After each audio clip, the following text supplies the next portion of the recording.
Hello everyone, welcome और welcome back to Raksha unplugged. कैसे हैं आप लोग? तो आज के इस वाले पॉडकास्ट में मैं बात करने वाली हूँ फरमान मलिक एंड फैमिली के बारे में। तो मैंने प्रीवियस वीडियो में आपको बताया था कि फरमान मलिक ने बहुत ज्यादा ट्राई किया कि भाई वो फिर से ट्रेंड कर जाएं, बट लप्पू एंड जगत दीदी 2.0 की वजह से भाई साहब वो सोशल मीडिया पर आ ही नहीं पाए, ट्रेंड कर ही नहीं पाए कायदे से। और उन्होंने बहुत कुछ किया। उन्होंने अपनी वाइफ की सेकंड प्रेगनेंसी, जो अपनी घर की जो काम करने वाली जो मेड कह लो आप या जो भी कह लो, मैनेजर कह लो आप, उसकी मेहंदी में नाम लिखवा दिया अपना, है ना। ये 2 साल से वो लगातार कर रहे हैं ट्रेंड में आने के लिए। और फिर उसको घर से बाहर निकाल दिया, फिर उसको घर वापस ले आए। लेकिन इन सब चीजों का कोई भी फायदा नहीं हुआ उनको, क्योंकि भाई साहब यहाँ भाई कंट्रोवर्सी के मामले में फिलहाल उनके जो कहते हैं ना, उनके भी जो पिताजी हैं वो आ चुके हैं। दो दो लोग आ चुके हैं।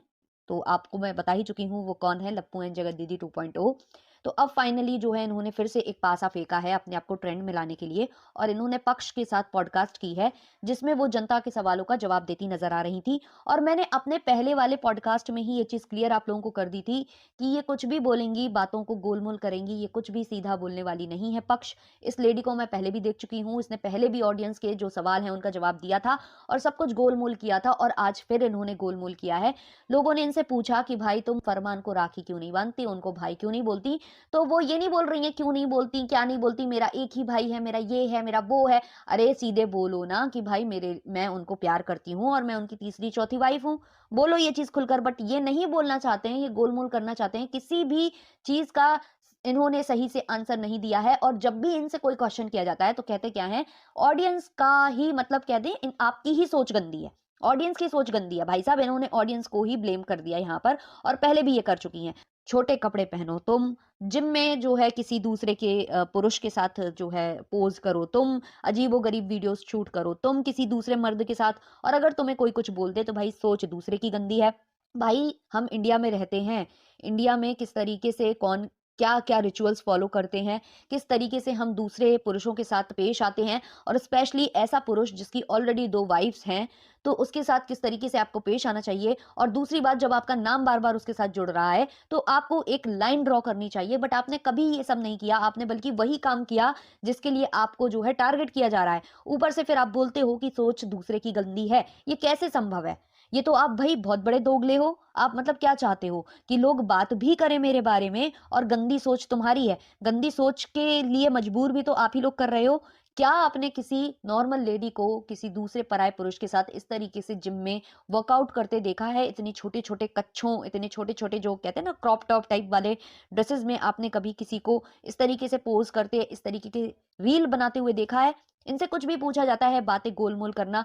लोगों ने कहा कि भाई आपको इनके घर में इतना अच्छा क्यों लगता है, आपको अपने घर में अच्छा क्यों नहीं लगता, उसका भी कोई सटीक आंसर नहीं है। मुझे ये घर परिवार जैसा लगता है। तो भाई वो भी तो तुम्हारा परिवार है, तुम क्यों बार बार अपना परिवार छोड़कर आ जाती हो? पहले तुम घर छोड़कर चली गई, फिर घर छोड़कर आ गई। बीच में जो मेहंदी वाला कांड हुआ था उस टाइम पर इनके मांग में सिंदूर भरा भी देखा गया था। तब कहा जा रहा था कि ये कोर्ट मैरिज करके आई हैं। आज ये पलट गई अपने पॉडकास्ट में, कहती क्या है कि वो प्रैंक वीडियो था।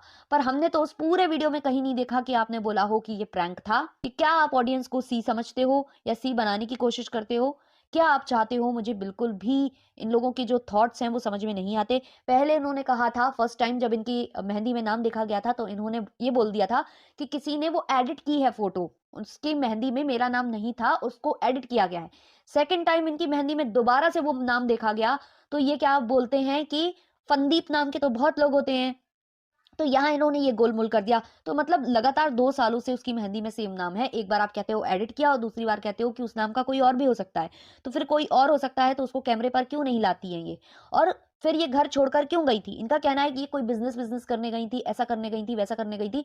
बिजनेस उनका चला नहीं और कुछ चीजें आपके अकॉर्डिंग वर्क नहीं करती है तो वो वापस आ गई। तो भाई ये फॉलो अनफॉलो गेम क्यों चल रहा था? आपने क्यों बार बार फरमान को फॉलो किया फिर बार बार अनफॉलो किया? आप ऐसा क्यों कर रहे थे? आप अजीबो गरीब जो है स्टेटस क्यों लगा रहे थे? आप नहीं बताओगे लेकिन मैं बता देती हूँ, आप ये सब कंट्रोवर्सी के लिए कर रहे थे। आपको लग रहा था कि इससे कंट्रोवर्सी होगी, हम लाइमलाइट में आएंगे और हमारा वीडियो ट्रेंड पर जाएगा, बट वो वीडियो ट्रेंडिंग पेज पर नहीं गया। इसलिए आपको थक हार कर वापस आना पड़ा। अब इनसे पूछा जा रहा है कि क्या आप थर्ड वाइफ हो उसकी, फरमान की, ये वो। तो ये बोलती क्या है, जी नहीं, मैं थर्ड वाइफ नहीं हूँ, और वो मुझे बिल्कुल मुझे इस घर में इसलिए अच्छा लगता है क्योंकि जो फरमान है वो अपनी दोनों पत्नियों के जैसे ही मुझे रखते हैं और उनमें और मुझ में कोई फर्क नहीं करते। तो भाई ये तो बहुत गलत बात है अगर वो ऐसा करते हैं। इसमें तो उनकी पत्नियों को भी नाराज होना चाहिए, क्योंकि पत्नी का दर्जा आप हर किसी को नहीं दे सकते हो, है ना। हमने भी आपके व्लॉग्स में देखा है, आप जो उनके लिए गिफ्ट्स लाते हो, उनके लिए मोबाइल लेकर आते हो, तो उसके लिए भी महंगा ड्रायर और ये सब आप लेकर आते हो। तो ये कहीं ना कहीं आप ऑडियंस को मौका दे रहे हो कि करो मुझे कमेंट, करो मुझसे सवाल, इसको कंट्रोवर्सी का शक्ल दो, और इस पर खूब सारे वीडियोस बनने चाहिए और इस पर बहुत ज्यादा जो है रोस्ट बनने चाहिए, तभी हम ट्रेंड करेंगे। क्योंकि मैं बता दूं, फरमान मलिक हमेशा जो है रोस्टिंग चैनल्स की वजह से ही लाइमलाइट में आए थे। जैसे जैसे इनका रोस्ट होता गया, बड़े बड़े यूट्यूबर्स ने इन्हें रोस्ट किया, वैसे वैसे ये ट्रेंड पर आए थे, और ये दोबारा से वही जो है ना टाइम चाहते हैं कि दोबारा से हमें रोस्ट किया जाए। अब ये आप बताओ कि ये जो है मैडम पहले क्या थी, ये मेकअप आर्टिस्ट थी, इनका खुद कहना है, इन्होंने अपने पॉडकास्ट में बोला है कि मैं थी मेकअप आर्टिस्ट। और फिर उसके बाद क्या हुआ कि फरमान जी मिले विले मुझसे और उन्होंने फिर मुझे ऑफर कर दिया कि इनका भी कुछ था सैलून, पता नहीं क्या था सैलून था, कौन सा शॉप था इनका, क्या था। फिर उसके बाद वो चीजें नहीं हुई, फिर मैं इनके घर में आकर बच्चे संभालने लग गई, काम करने लग गई। भाई कौन सी लेडी ऐसी होगी जो मेकअप आर्टिस्ट होगी और फिर वो ये दिन चूज कर लेगी कि मैं इनके घर पर मैनेजर बनने आऊं, बट फिर मैं मैनेजर ना कहला के घर का कटका झाड़ू पोछा, बच्चे संभालना, बेबी सिटिंग और ये सब करूं, नैनी बनकर रह जाऊं। ये भाई कौन चाहेगा ये सब करना। कैसे कोई अपना प्रोफेशन ऐसे चेंज करेगा, मतलब कि वो नीचे चला जाएगा, सीधे सीधे किसी के दूसरे के घर में रुक के झाड़ू पोछा कटका करने लग जाएगा। और अब जो ये हैं, जो मैडम हैं, तो ये दोबारा से वापस आई हैं। जो फरमान मलिक की दो बीवियां हैं, सीता और गीता, उसमें से जो सीता है वो कहती हैं कि वो अपने मर्जी से वापस गई थी और अपनी मर्जी से वो वापस आ गई है, जबकि इनकी बातों से कुछ और ही समझ में आ रहा है। हमारी जो पक्ष मैडम है ये कुछ और ही बोल रही हैं, इतना अजीब सा फेस बनाकर पॉडकास्ट में बैठी हैं और ऐसे उलूल झुलूल जवाब दिए जा रही हैं और कह रही हैं कि हाँ मेरी फैमिली जानती है। तो भाई आपकी फैमिली भी बेवकूफ है क्या आपकी तरह? वो कैसे अपनी लड़की को, अपनी बेटी को ऐसे घर में छोड़ सकती है जहां पर ऑलरेडी उसकी दो दो पत्नियां हैं और उनकी बेटी का नाम लगातार उस पति के साथ जुड़ रहा है। उनकी बेटी इस तरीके के जिन अटायर्स पहनती है और इतना गंदा गंदा जो है रील्स शूट करती है, कैसे वो ये सब सहन करते हैं? मुझे तो नहीं लगता कि कोई परिवार सहन कर सकता है। और मुझे तो ये भी डाउट है कि इनका परिवार इनके साथ सही से है भी या नहीं। ये पता नहीं अपने परिवार में गई थी या कहीं और रेंटेड हाउस में चली गई थी या कुछ दिनों के लिए इनको कहीं और शिफ्ट कर दिया गया था, क्योंकि ऑब्वियसली कंट्रोवर्सी के लिए ये सब किया गया था। वो कहीं नहीं गई थी, वो यहीं थी। वो कहीं ना कहीं ऊपर नीचे किसी ना किसी फ्लैट में होंगी और बस ऑडियंस को जो है सी बनाया जा रहा था कि ऑडियंस इसका मुद्दा बनाए, रिएक्शन चैनल वाले मुद्दा बनाए, बट वो बन नहीं पाया।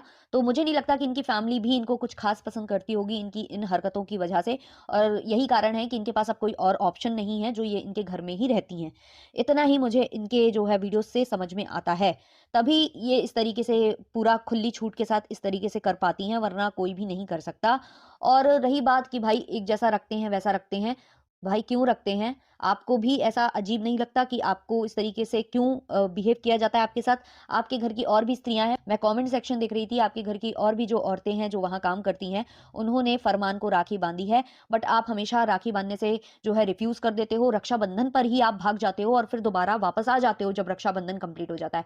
और जब भी भैया या इस तरीके के स्टेटमेंट्स आपसे पूछे जाते हैं तो आप उसका कभी भी सटीक आंसर नहीं देते हो। बस आप ये बोल देते हो कि जो कमेंट कर रहा है या जो ऐसा सोच रहा है उसकी सोच गंदी है, आपकी सोच बड़ी उच्च दर्जे की है। आप बोलते हो कि मैं उसकी तीसरी पत्नी नहीं हूं। हाँ, आप तीसरी पत्नी नहीं हो सकते उसकी, मैं ये बात बिल्कुल मानती हूँ कि आप उसकी तीसरी पत्नी हो ही नहीं सकते, क्योंकि आप उसकी चौथी पत्नी हो, क्योंकि उसकी 3 शादियां हो चुकी हैं। उसकी फर्स्ट वाइफ गांव में थी जिनको वो छोड़कर आए थे, और फिर उन्होंने सीता से शादी की, उसके बाद उन्होंने गीता से शादी की। ऐसी कहानी वो बताते हैं। अब ये कुछ घूम घूम के ये भी कहानी आती है कि सीता से जो है वो ऑफिशियली मैरिड नहीं थे, गीता से हुए हैं वो लीगली मैरिड, और उसके बाद जो सीता है उसके लिए उसके साथ वीडियो में मैरिड हुए हैं।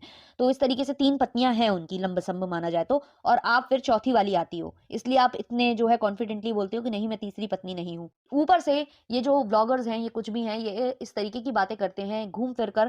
पहले तो भाई आपको सोशल मीडिया पर आना है, फिर आपको अगर पॉजिटिव कमेंट्स मिलेंगे तो नेगेटिव कमेंट्स भी मिलेंगे, लेकिन नेगेटिव कमेंट्स आपसे सहन नहीं होते, है ना। तो जैसे ही नेगेटिव कमेंट्स आते हैं तो बस या फिर रिएक्शन आते हैं नेगेटिव वाले, तो आप तुरंत वही धमकी देते हो। किसी की इतनी छोटी सोच होती है, कोई अपने साथ ये ना कर ले, कोई वो ना कर ले, है ना। तो आप ऐसे काम ही मत करो ना कि कोई आपको ऐसे कमेंट करे। और सोशल मीडिया इन्फ्लुएंसर बनना है तो नेगेटिव कमेंट और नेगेटिव रिएक्शन की भी आदत डालिए आप लोग। है ना? वही वाली बात बार-बार घूम फिर के कि ऐस कर ले, ऐस कर ले, ऐस कर ले। और मैडम बोलती हैं कि मेरी शादी होने में प्रॉब्लम आएगी। आप लोग अगर ऐसे कमेंट्स करोगे तो मेरी शादी होने में प्रॉब्लम आएगी। कमेंट करने की वजह से शादी में प्रॉब्लम आएगी? जी नहीं मैडम, कमेंट तो कोई नहीं पढ़ेगा। आपके जो वीडियोज़ और रील्स है ना, वो ही देखकर शादी में प्रॉब्लम आ जानी है। क्योंकि वीडियो और रील्स में जितना अच्छे से दिखता है ना, कमेंट पढ़ने की किसी को ज़रूरत ही नहीं है। तो ये मेरे ओपिनियंस थे। आपको क्या लगता है? आप कमेंट सेक्शन में ज़रूर बताना। और ऐसे वीडियोस देखने के लिए हमारे चैनल को लाइक, शेयर और सब्सक्राइब कर देना। मिलते हैं नेक्स्ट वाले वीडियो में, तब तक के लिए बाय बाय।